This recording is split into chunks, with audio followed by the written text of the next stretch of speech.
So, what does a state of flow feel like? Well, it feels like you have finally decluttered your experience and have tapped into a clear and calm space of awareness. Your perception of reality undergoes a subtle but profound change. You find yourself in a bubble of pure concentrated consciousness. Your mind is still, your focus is sharp. You feel like a ninja, like a master. You have tasted a higher state of consciousness and you feel more like yourself than you ever have. You have stripped back your experience to raw consciousness. Now your perception, it's so clear, so lucid, and so unobstructed by ego that your very being surfaces. And by being, I mean the very fabric of your existence. This being, your higher self, is now without the constraint of your ego. It's now possible to live effortlessly and automatically. You are able to do things with no mental or emotional strain. You are simply riding a wave of now. The reason flow feels so natural is because it's a state of non-doership. No person, no mind, no one is controlling it. After all, control is a tool of the ego, and the ego is fundamentally an illusion manifesting as internal resistance. As we access flow, this internal resistance drops away. So what remains? Well, there's only one thing that remains, and that is flow, being your higher self. This is what you are. So a state of flow is just pure empty experience without your ego's internal resistance. The key to flow is simply to step out of the way and surrender to the natural current of the universe. You do this first by becoming aware of your ego's resistance mechanism. You look within and you learn that your ego's resistance manifests as contracted energy in the body. Flow is all about letting this energy drop away by raising your consciousness and dialing into the present moment like there's no tomorrow, because there's not. You are probably not in flow right now, and that is because your ego has its roots deeply entangled with your experience. And remember, flow is pure experience, empty experience. So you need to untangle and unearth these roots through deliberate spiritual practice to go from a contracted, egoic energy which blocks the stream of flow, to a fluid, expansive energy which allows the stream of flow. One practical method to step out of the way and tap into flow is through the daily, deliberate practice of meditation, topped off by the raw aliveness of semen retention. Retention, I find, has its own sort of flow, but it comes and goes. Meditation, however, is direct. It's very reliable. You know what to expect. You know what it's going to give you. You know that it's going to raise your consciousness. What I am suggesting is that you live a lifestyle with both of these practices at the forefront.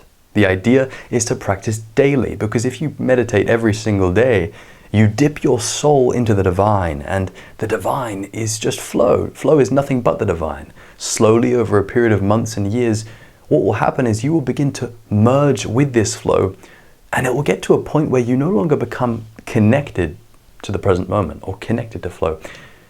You literally become the present moment. Non-duality, no difference, no separation, one. You become flow. Semen retention weaves into this because transmuting your sexual energy into spiritual energy to deepen your flow state can be very fulfilling, and it brings a level of aliveness and energy that is so pure and so spiritual you can't help but realize how influential it is in raising your consciousness for a clear and profound flow state. I like to describe retention as spiritually significant because it undeniably has an effect on you, which raises your vibration and changes your state. It's not perfect. There are a few drawbacks, I admit, but I find it really does supercharge your spiritual energy. And remember, the more spiritual energy you have, the easier it will be to slip into flow. In a certain sense, it's actually extremely easy to slip into flow. And this is because flow is literally right here. The problem is, it's actually so obvious that you are actively overlooking it every second of every day because you are using your mind to interpret reality constantly. And this constant interpretation of the mind means that you don't see the underlying consciousness. You're like a fish in water. Everyone is. This is why you've got to step back, go meta, elevate yourself and raise your consciousness to see what is really going on. The reason I recommend these two practices together, meditation and retention, is that they have a tendency to purify your mind, not just its content, but also its structure. It actually rewires your mind for more peace and emotional well-being. And you can see this in the brain scans of long-term meditators. It undeniably, unquestionably changes yourself, your mind, your body, and your focus. But you don't care about brain scans, and nor do I. I don't care about brain scans. The only thing that you're interested in is raising your own direct consciousness. Because until you do that, you're just playing with ideas in the mind. So if you would like to quiet your mind down and experience states of calmness and focus beyond what you normally experience, try meditating along with your practice of semen retention. For you, all this means is with great awareness and great intention, you don't release as frequently, and you stick to a daily practice of deliberate meditation. I recommend a minimum of 20 minutes per day, although I recommend more like 40 to 60 minutes if you want to hit that sweet spot. The hour mark is what you want to hit on a daily basis if you want to make it very easy for yourself to slip into flow. The trick that I recommend each day is to observe yourself silently for the 20 minutes that follow your meditation. Watch yourself, watch the universe offer you flow. Watch yourself offer you flow. If you surrender your mind in this moment, you'll ride the wave. But if you impose control, or if you try to control the state, you will stay in mind. And mind, as you know, is suffering.